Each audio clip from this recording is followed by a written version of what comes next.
Hello बच्चा लोग, कैसे हैं आप लोग। मैं रवि कुमार आपका एवीआर क्लासेस में फिर से स्वागत करता हूं। अभी तक जो है हम लोगों ने अपना वर्क एनर्जी पावर का चैप्टर फिनिश कर लिया है। आज हमें एक न्यू चैप्टर स्टार्ट करना है जो क्या है, ग्रेविटेशन। तो आज हमें जो है ग्रेविटेशन स्टार्ट करना है। तो चलिए ग्रेविटेशन के बारे में देखते हैं क्या होता है। ग्रेविटेशन क्या होता है, हमारे यूनिवर्स में हर एक बॉडी दूसरी बॉडी को जो है अट्रैक्ट करती है, किसी ना किसी फोर्स से अट्रैक्ट करती है। उस फोर्स को हम लोग क्या कहते हैं, ग्रेविटेशन कहते हैं। जैसे कि आप अगर ऊपर उछलते हो तो ऊपर उछलते ही क्या होता है, नीचे की ओर अट्रैक्ट करते हो। मतलब क्या कि अर्थ आपको अट्रैक्ट कर रही है नीचे की ओर, राइट। उसी तरह से अगर मैं इन दोनों बॉडी की बात करूं तो ये दोनों बॉडीज भी एक दूसरे को अट्रैक्ट कर रही हैं। और हमारा सन जो है अर्थ को अट्रैक्ट कर रहा है, अर्थ मून को अट्रैक्ट कर रहा है। तो इस तरह से जो है हर एक बॉडी एक दूसरे को अट्रैक्ट कर रही है, एक दूसरे को अट्रैक्ट कर रही है, राइट। ये नहीं कि सिर्फ एक ही जना दूसरे को अट्रैक्ट कर रहा है, दोनों एक दूसरे को अट्रैक्ट कर रही हैं। तो जी बोलते हो कि भैया जब दोनों एक दूसरे को अट्रैक्ट कर रही है तो मैंने ये रख रखा है, दोनों अट्रैक्ट करने, चिपक क्यों नहीं जा रही? चिपक क्यों नहीं जा रही दोनों, जब इतना ही अट्रैक्ट कर रही है। तो चलिए इसका आंसर भी आपका जो है इसी लेक्चर में मिल जाएगा कि क्यों नहीं चिपक जाती और क्यों हमारा जो है कोई भी चीज नीचे ही गिरता है। क्यों गिरता है? Just due to gravitation, gravitational force की वजह से ही नीचे गिरता है। तो आप बोल रहे हो जी ये दोनों तो चिपक नहीं रही, तो वो क्यों नीचे टपक जा रहा है? तो उसका भी जवाब जो है आज आपको मिल जाएगा। तो चलिए अपना जो है चैप्टर स्टार्ट करते हैं। तो ग्रेविटेशन क्या होता है? ग्रेविटेशन क्या है आपका? It is the force of attraction. It is the force of attraction between any two object. कोई सा भी ऑब्जेक्ट हो, जाहिर सी बात है कोई सा भी ऑब्जेक्ट हो, कोई मतलब नहीं कि हाँ कैसा ऑब्जेक्ट है, किसी से मतलब नहीं, उसके मास से बस मतलब होता है। तो ऑब्जेक्ट कैसा भी हो, दो ऑब्जेक्ट है तो दोनों के बीच में क्या होगा, फोर्स लगेगा, ठीक है। It is the force of attraction between any two object in this universe. तो हमारे पूरे यूनिवर्स में कहीं भी चले जाओ तो दो ऑब्जेक्ट्स के बीच में जो लगने वाला फोर्स होता है उसे क्या कहते हैं हम? वो ग्रेविटेशन बोलते हैं। ये ऑलवेज अट्रैक्टिव होता है, कभी रिपल्सिव नहीं होगा। हमारे फोर्सेस जो होते हैं दो टाइप के होते हैं, एक अट्रैक्टिव एक रिपल्सिव। अगर आपने मैग्नेट देखा होगा तो मैग्नेट में क्या होता है, जब दो मैग्नेट को पास लाते हो तो या तो वो चिपकते हैं या एक दूसरे को भगाते हैं। तो जो चिपकने वाला फोर्स है वो क्या, अट्रैक्टिव, और जो भगाने वाला फोर्स है वो क्या है, रिपल्सिव, राइट। तो ये हमेशा अट्रैक्टिव होता है, मतलब अपने तरफ खींचेगा, कभी भी ये भगाएगा नहीं। क्लियर? तो ये था आपका ग्रेविटेशन, ठीक है। तो अब फोर्स लगता कितना है? हम बोल रहे थे फोर्स लगता है, फोर्स लगता है, फोर्स लगता है, लेकिन फोर्स लगता है तो उसकी कुछ अमाउंट भी तो होगा, कुछ निकालने का तरीका तो होगा। तो ये जो फोर्स निकालने का तरीका है इसे हम लोग बोलते हैं यूनिवर्सल लॉ ऑफ ग्रेविटेशन। क्या बोलते हैं? यूनिवर्सल, क्या बोला जाता है? Universal law of gravitation, right. तो इसे बोला जाता है यूनिवर्सल लॉ ऑफ ग्रेविटेशन, या इसको दूसरी भाषा में बोला जाता है न्यूटन्स लॉ ऑफ ग्रेविटेशन। क्या बोला जाता है? Newton's law of gravitation. तो इसको दो दो चीजें बोला जाता है, या तो यूनिवर्सल लॉ ऑफ ग्रेविटेशन या फिर न्यूटन्स लॉ ऑफ ग्रेविटेशन। तो अब देखो न्यूटन्स लॉ ऑफ ग्रेविटेशन या हमारा यूनिवर्सल लॉ ऑफ ग्रेविटेशन क्या होता है। तो सबसे पहली चीज तो इसके बारे में की स्टोरी है कि न्यूटन जी के ऊपर जो है सेब गिरा, सिर पे आके सेब गिरते उनके दिमाग की बत्ती जल गई कि हाँ जी ऐसा कुछ भी होता है, ये सेब मेरे ऊपर ही क्यों गिरा, ये ऊपर आसमान में क्यों नहीं उड़ गया। तो ये जो है सिर्फ एक कहानी है, ठीक है। ऐसा नहीं होता कि हाँ किसी के ऊपर सेब गिरेगा और वो पूरा का पूरा जो है थ्योरी क्रिएट कर देगा, लॉ बना देगा, ऐसा नहीं होता। ये न्यूटन जी से भी पहले जो है काफी सालों तक जो है, काफी साल पहले जो है ये सब चल रहा था कि हाँ किस तरह से जो है, क्यों हमारा अर्थ जो है सन के, हमारा जो अर्थ है वो सन के चारों ओर रिवॉल्व कर रहा है, या अर्थ सेंटर पे, वो हमारा सन जो है वो सेंटर पे पाया जाता है। इससे पहले ये भी माना जाता था कि अर्थ सेंटर पे है। तो इन सब चीजों पे बहुत सालों से काम चल रहा है। ये नहीं था कि अचानक से न्यूटन जी के ऊपर गिरा और उन्होंने लॉ क्रिएट कर दिया, ये नहीं होता, ठीक है। तो अब चलिए देखते हैं लॉ होता क्या है। बेसिकली क्रेडिट तो उनको ही दिया है क्योंकि लॉ बताया है, भाई लॉ दिया है तो क्रेडिट तो उनको देना बनता है। तो चलिए तो लॉ देखते हैं, लॉ क्या होता है। उन्होंने बताया, उन्होंने क्या कहा, उन्होंने कहा कि भैया पूरे यूनिवर्स में मान लो ये एक ऑब्जेक्ट है और ये दूसरा ऑब्जेक्ट है, ठीक है। इसका मास मान लो ma है, इसका मास मान लो mb है। ये जो है हमारे दोनों सेंट्रल पॉइंट है ऑब्जेक्ट्स के, और दोनों के सेंटर के बीच का जो डिस्टेंस है मान लो r, ठीक है।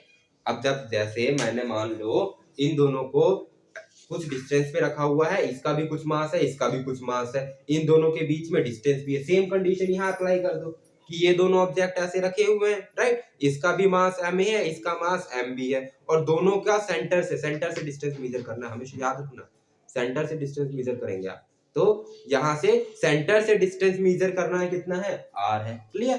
तो अब देखो उन्होंने कहा कि भाई अगर ऐसे दो ऑब्जेक्ट हमारे रखे हुए हैं तो इन दोनों ऑब्जेक्ट के बीच में जो लगने वाला फोर्स होगा वो हमारे इन दोनों के मासेस के डायरेक्टली प्रोपोर्शनल होगा, मींस कि इन दोनों मासेस का जो प्रोडक्ट होगा उसके डायरेक्टली प्रोपोर्शनल होगा, जितना ज्यादा हमारा मास होगा उतना ही ज्यादा क्या होगा फोर्स लगेगा, ठीक है, जितना ज्यादा हमारा प्रोडक्ट ऑफ मास होगा उतना ही ज्यादा हमारा फोर्स लगता है। दूसरी चीज कि इनके डिस्टेंस के स्क्वायर के इनवर्सली प्रोपोर्शनल होगा, मतलब क्या है कि ये देखो ये डिस्टेंस है, जितने डिस्टेंस पे ये दोनों रखे हुए हैं सेंटर के बीच का डिस्टेंस, और इसके क्या होगा इनवर्सली प्रोपोर्शनल होगा, क्लियर है। तो ये देखो क्या होता है F is directly proportional to MA MB upon में R स्क्वायर, मैंने क्या किया दोनों को मिक्स कर दिया। अब जब दोनों फोर्स को ही डिनोट कर रहे हैं, फोर्स के लिए यूज हो रहे हैं, तो मैंने क्या किया दोनों को एक साथ ले लिया। अब जब हम लोग प्रोपोर्शनैलिटी कांस्टेंट हटाते हैं तो जब हम लोग प्रोपोर्शनैलिटी हटाते हैं तो हमेशा कांस्टेंट लगाते हैं, जब हम लोग प्रोपोर्शनैलिटी, ये तो साइन होता है इसे प्रोपोर्शनैलिटी का साइन बोलते हैं, क्लियर। तो ये जब हम लोग प्रोपोर्शनैलिटी का साइन हटाते हैं तो हम लोग क्या करते हैं कांस्टेंट लगाते हैं, और यहाँ पर जो कांस्टेंट आता है वो क्या आता है कैपिटल जी आता है, ठीक, ये कैपिटल जी आता है। इसके बाद हम पूरा का पूरा फॉर्मूला लिख देते हैं MA MB अपॉन में MA MB अपॉन में R square.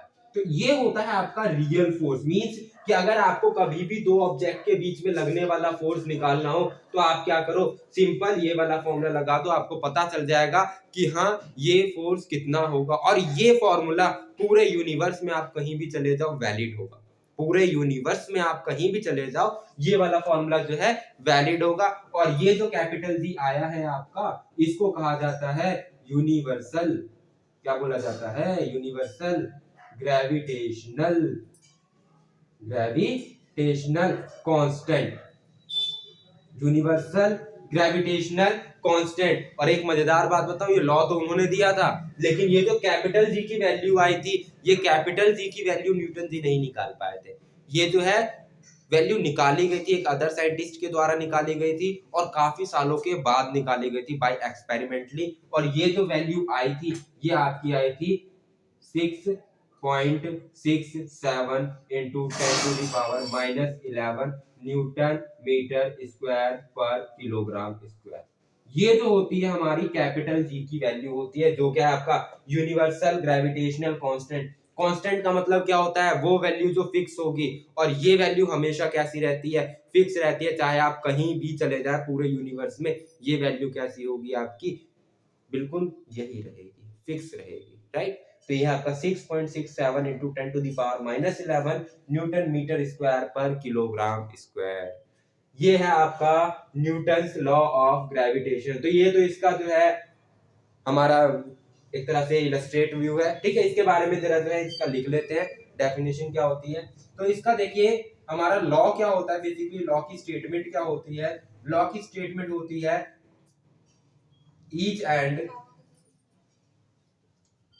each and every object in this universe, each and every object in this universe attracts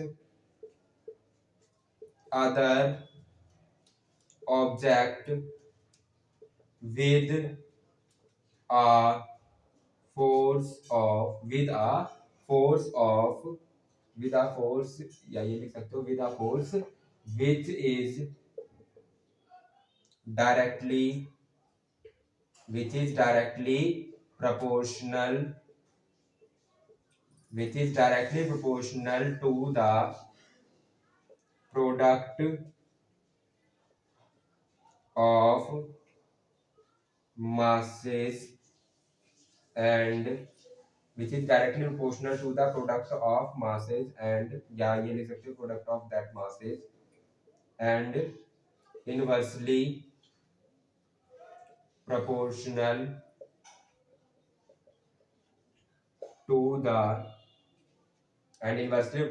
to the distance between them।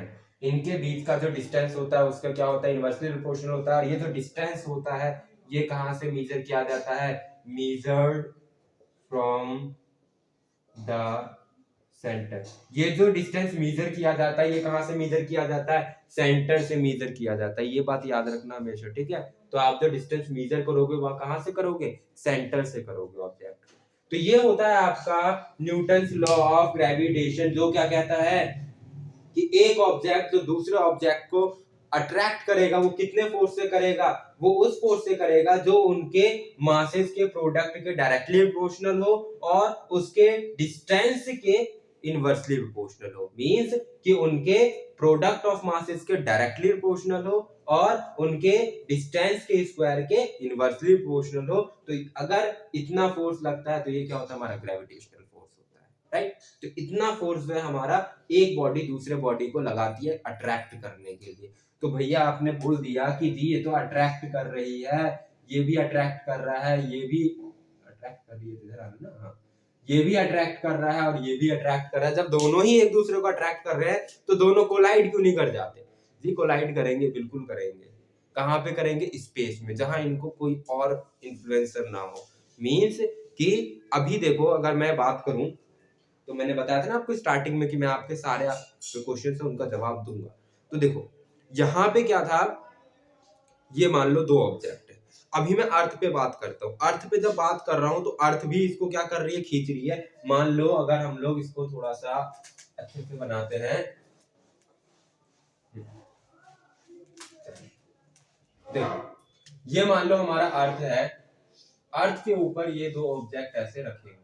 अर्थ का मास तो भाई बहुत बड़ा होगा, कंपैरेटिवली बहुत ज्यादा बड़ा होगा, ठीक है। तो ये देखो इन दोनों का प्रोडक्ट ऑफ मासेस, इन दोनों का प्रोडक्ट ऑफ मासेस और इन दोनों का प्रोडक्ट ऑफ मासेस। क्या इसके अलावा कोई और फोर्स लग सकती है यहाँ पे, या तो ये लग सकती है कि ये और ऑब्जेक्ट और ये अर्थ के बीच में, ये ऑब्जेक्ट और अर्थ के बीच में, या ये दोनों ऑब्जेक्ट आपस में लगा दे। इसके अलावा तो कोई और ग्रेविटेशनल फोर्स नहीं आ सकती जिसकी वजह से ये मीट कर जाए। और कोई तो फोर्स नहीं है ना, यही हम बोल रहे हैं ना कि ये दो फोर्स जो है इसी की वजह से मीट कर जाए। लेकिन एक चीज देखो, अर्थ भी तो इसे अपनी ओर खींच रही है, और किसका फोर्स ज्यादा होगा, जिसका प्रोडक्ट ऑफ मास ज्यादा होगा, जिसका प्रोडक्ट ऑफ मास ज्यादा होगा। तो प्रोडक्ट ऑफ मास किसका ज्यादा है, देखो इसका।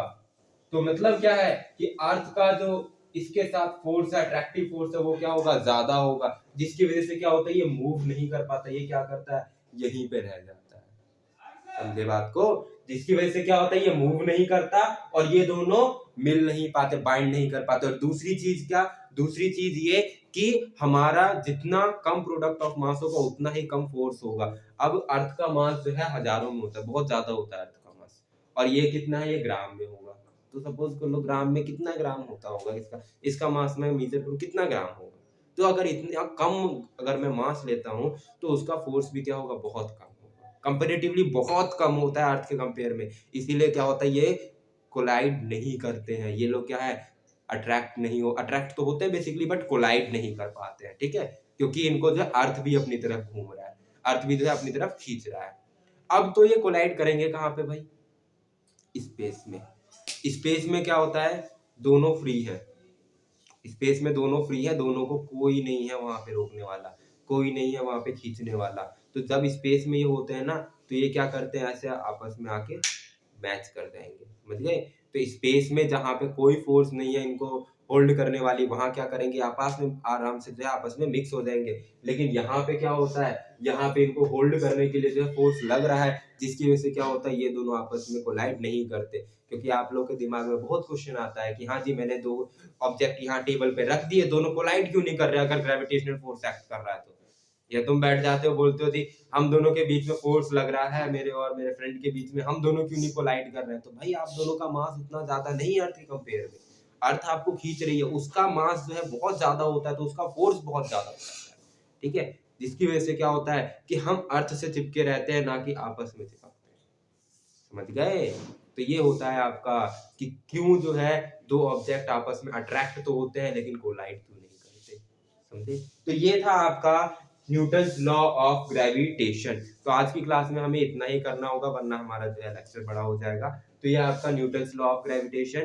तो आज की क्लास में इतना ही करते हैं, और इसके जो कुछ न्यूमेरिकल्स होंगे वो न्यूमेरिकल्स भी हम लोग जो है नेक्स्ट क्लास में देख लेंगे, क्योंकि बहुत छोटा चैप्टर है ये। बहुत ही छोटा का मतलब क्या है कि है तो बड़ा, लेकिन अभी जो हमारा जिस हिसाब से सेशन है, हमारा जो सेशन है इस टाइम पे, उस सेशन में बहुत छोटा चैप्टर है। मीन्स कि हमें सिर्फ फ्री फॉल तक का ही करना है, उसके आगे प्रेशर, आर्किमिडीज प्रिंसिपल ये सब खत्म हो चुका है। तो इसीलिए वो सब हमें नहीं लेना है, हमें सिर्फ इतना ही पार्ट करना है फ्री फॉल तक का ही। तो इतना ही पार्ट हम कवर करेंगे। तो आज जो है हम लोगों ने न्यूटन्स लॉ ऑफ ग्रेविटेशन किया है। आई होप आपको समझ में आया होगा। ठीक है, तो आज के लिए इतना ही। तब तक के लिए पढ़ते रहिए, अपना ख्याल रखिए और देखते रहिए AVR क्लासेस।